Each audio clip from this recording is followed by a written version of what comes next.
नमस्कार मेरे प्यारे मित्रों, good morning my dear all students. आज मैं आपके सामने translation Hindi to English present perfect and present perfect continuous लेकर आई हूँ। आशा करती हूँ कि आपने मेरे प्रीवियस वीडियोस देखे होंगे जिसमें मैंने present indefinite tense, present continuous, past indefinite and past continuous का स्ट्रक्चर और उसको इंग्लिश में लिखना बताया था। अगर नहीं देखा है आपने तो मेरे नीचे डिस्क्रिप्शन बॉक्स में लिंक है, उसको आप देखकर लाभ उठा सकते हैं। लेकिन उससे पहले कृपया आपसे रिक्वेस्ट है कि मेरे इस चैनल को, इस वीडियो को लाइक करें, सब्सक्राइब करें एंड बेल आइकन दबाना ना भूलें कि जिससे मेरे सारे न्यू नोटिफिकेशंस आपको मिलते रहें और आप पढ़ाई का लाभ उठा सकें। तो आइए हम अपना चैप्टर शुरू करते हैं। मेरा फर्स्ट टॉपिक है प्रेजेंट परफेक्ट। प्रेजेंट परफेक्ट में हमको जानना है कि सेंटेंस के लास्ट में क्या आता है। हमने लिखा है हम खाना खा चुके हैं। जैसा कि हम देख रहे हैं कि इस सेंटेंस के अंत में चुके हैं आया है, मीन्स प्रेजेंट परफेक्ट टेंस में चुका है, चुके हैं, आया है, खाया है, ये सारे वाक्य आते हैं। इससे हमारी पहचान होती है कि ये हमारा सेंटेंस प्रेजेंट परफेक्ट है। प्रेजेंट परफेक्ट में कौन सा हेल्पिंग वर्ब यूज किया जाता है? हैज और हैव और वर्ब की थर्ड फॉर्म। इसके लिए भी मैंने आपका नीचे लिंक दिया हुआ है डिस्क्रिप्शन बॉक्स में, जिसमें आप देख सकते हैं कि किस तरीके से हम कौन से टेंस में कौन सा स्ट्रक्चर फॉलो करें, कौन सी हेल्पिंग वर्ब्स, कौन सी वर्ब फॉर्म्स फॉलो करें। अब हम देखते हैं, इसको बनाते हैं। जैसा कि मैंने पहले बताया था कि हमको ट्रांसलेशन बनाने के लिए 3 स्टेप यूज करने होते हैं। फर्स्ट स्टेप हमारा होता है subject. We is subject here. हम खा चुके हैं। Has or have are used in present perfect tense. So we will write here have, because have is the plural form and we have to use it with we. So we have खा चुके हैं। खाना खाने का क्या होगा? Finished और taken और eaten। हम तीनों में से कोई भी फॉर्म यूज कर सकते हैं। तो we have finished or taken or eaten the food. The food is the rest part or other parts.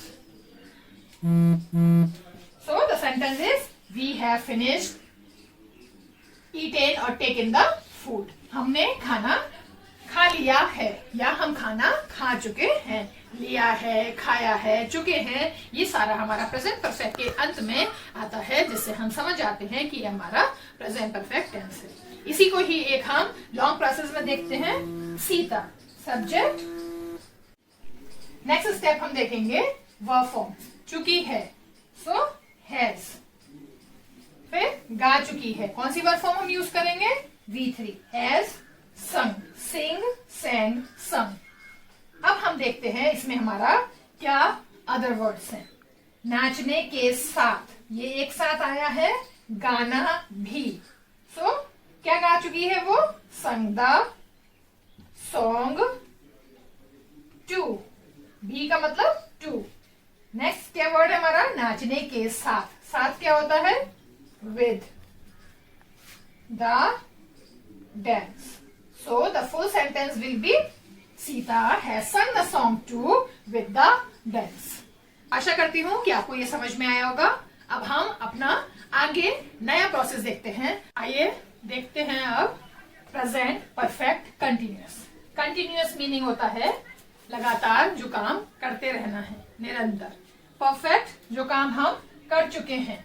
Means present perfect continuous का मतलब हुआ कि जो काम हम लंबे समय से करते आ रहे हैं और उसको खत्म करने की कोशिश कर रहे हैं। इसके अंत में या रहे हैं, रहा है आता है, जैसे कि प्रेजेंट में आया था। लेकिन इसके साथ साथ हमको इस सेंटेंस में देखना होता है समय की भी पाबंदी दी गई होती है, समय का भी लिमिटेशन दिया गया होता है। थोड़ा ध्यान से देखिएगा इस वीडियो को और थोड़ा ध्यान से देखिएगा प्रेजेंट परफेक्ट कंटिन्यूअस को। तो सब्जेक्ट यू। सब्जेक्ट के बाद हमको क्या लगाना होता है? हेल्पिंग वर्ब और verb forms. Present perfect continuous में हमारा हेल्पिंग वर्ब आता है will have, sorry has, have और बीन प्लस V4। तो यू के साथ हमको यूज करना होगा हैव, बीन प्लस B4। तो याद कर रहे हैं, याद करने का क्या इंग्लिश होगा? रिमेम्बरिंग। एक ही पाठ याद कर रहे हैं, एक ही पाठ, ओनली वन लेसन।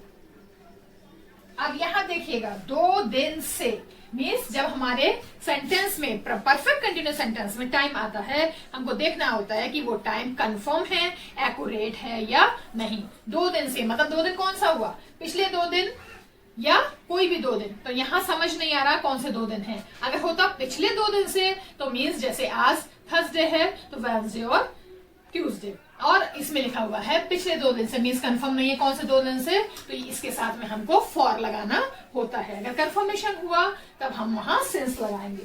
तो लेसन फॉर 2 days। नेक्स्ट देखते हैं पास्ट परफेक्ट। प्रेजेंट परफेक्ट के अंत में क्या आया था, चुका है, चुकी हैं, चुके हैं।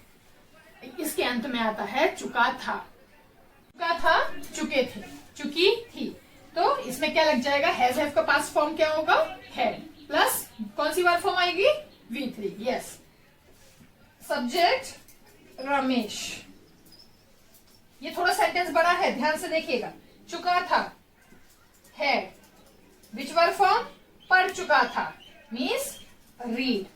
अब आप बोलेंगे मैम ने तो यहाँ पे READ रीड लिखा है, लेकिन जब हम इसको हेड के साथ यूज करते हैं इसका प्रोनाउंसिएशन हो जाता है रेड। READ मीन्स ये V3 बन जाता है। तो Ramesh had read in the, पाठ के बाद क्या आया, सॉरी पढ़ करने के बाद क्या आया, पाठ। कहाँ पर, विद्यालय में, मित्र के, अपने मित्र के साथ। तो हमको रेड पाठ, रेड द लेसन। कहा, इन स्कूल, इन स्कूल, मित्र के साथ, अपने मित्र के साथ, विद हिज फ्रेंड। तो रमेश अपने मित्र के साथ विद्यालय में पाठ पढ़ चुका था। Ramesh had read the lesson in the school with his friend। Clear, continuous. जैसा कि अभी हमने देखा प्रेजेंट परफेक्ट कंटिन्यूस में हमारा समय आता है कल से, आज से, 2 दिन से, 3 घंटे से, 4 घंटे से, पिछले टाइम से, और अंत में रहे हैं आया था। लेकिन अब पास्ट परफेक्ट कंटिन्यूस में रहे थे।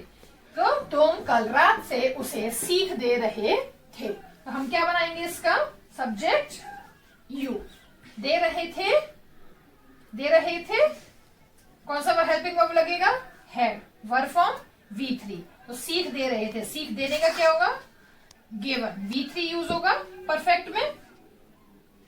लेकिन हम यहाँ परफेक्ट कंटिन्यूस बना रहे हैं तो हमको V3 बीन के रूप में यूज करना होगा। कंटिन्यूस के लिए हमें V4 लगाना होगा, वर्ब में 4th फॉर्म में लगाना होगा। तो यू हैड बीन गिविंग, उसे, गिविंग हिम द लेसन, सीख की इंग्लिश लेसन, कल रात से। तो कल रात कंफर्म टाइम है हमारा, कल रात से, तो हम यहाँ पर सिंस यूज करेंगे, सिंस यस्टरडे नाइट, और यस्टरडे नाइट की जगह हम यहाँ प्रीवियस नाइट भी यूज कर सकते हैं।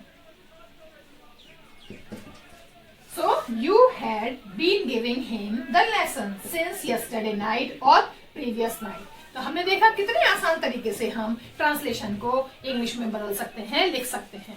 अब हम देखते हैं future perfect. Future perfect, perfect में कौन सा वर्ब फॉर्म यूज किया जाता है, थर्ड फॉर्म।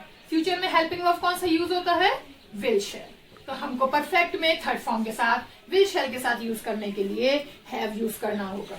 तो हमारा स्ट्रक्चर इसका हो जाएगा will shall plus have be plus object. सबसे पहले हमको ट्रांसलेशन में बनाने के लिए क्या चाहिए होता है, सब्जेक्ट। सब्जेक्ट यहाँ पे क्या है, माता। माता को इंग्लिश में क्या बोलेंगे, मदर। भोजन दिया होगा, होगा मीन्स जो काम आने वाले समय में किया जाएगा, होगा तो विल हैव। देने की इंग्लिश क्या होगी, गिव। गिव का V3 given, will have given, क्या दिया होगा, द फूड। किसको? मेरे भाई को। Given food to my brother. जैसे कि मैंने बताया कि हमको एक सेंटेंस में नाउन जोड़ने के लिए, दूसरा नाउन जोड़ने के लिए कनेक्टर यूज करना होता है, तो हमने कनेक्टर के रूप में यहाँ टू प्रीपोजिशन का यूज किया। Last but not the least, we have come our future perfect continuous. Future perfect continuous, जैसा कि हमने अभी देखा, परफेक्ट कंटिन्यूअस में ऐसा काम जो हो चुका है और थोड़े लंबे समय से चला आ रहा है। फ्यूचर में हमको देखना है कि ये काम आगे भी होने वाला है, तो हमारे इसके अंत में आएगा पढ़ रहे होंगे, गा रहे होंगे, जा रहे होंगे। जैसा कि सिंपल फ्यूचर में भी आया, गागेगी लास्ट में, गाएगा रहेगा, ऐसे ही इसमें भी। अब इसकी इंग्लिश हम बनाते हैं बच्चे। बच्चे द चिल्ड्रन। नेक्स्ट स्टेप हमारा क्या है? वर्ब्स। हमारा इसमें वर्ब क्या लगेगा? Helping verb. हमारा स्ट्रक्चर क्या है फ्यूचर परफेक्ट कंटिन्यूअस का? Will have plus shall have, will have oblique shall have plus been plus V4। तो the children will have been, पढ़ रहे होंगे, स्टडीइंग घर पर, एट होम। विद्या क्या पढ़ रहे होंगे? विद्यालय का पाठ, the lesson of the school. Next step क्या आया? एक महीने से, for 1 month। The children will have been studying at home the lesson of the school for 1 month। इस प्रकार हमने देखा कि हमारे सारे ट्रांसलेशन किस तरीके से हम बना सकते हैं। सेंटेंस के आखिर में हमको क्या देखना होता है और उसमें कौन सा सेंटेंस, कौन सा हेल्पिंग वर्ब, कौन सा वर्ब फॉर्म यूज किया जाता है। आशा है कि आप ये मेरे वीडियो को देखेंगे, कुछ सीखेंगे, कुछ पढ़ेंगे, घर पे ही बैठकर इसको सीखेंगे और घर पे ही इसको पढ़ेंगे, तो उसका लाभ उठाकर अपने शिक्षा के मार्ग को आगे बढ़ाएंगे। तो आशा है कि आप मेरे इस वीडियो को देखकर इसे लाइक करेंगे, सब्सक्राइब, कमेंट करेंगे और बेल आइकन प्रेस करना प्लीज ना भूलें, बिकॉज आपको न्यू नोटिफिकेशंस इंडिकेट होते रहें और आप मेरे नए सारे वीडियोस देखते रहें। धन्यवाद, शुक्रिया, थैंक्स।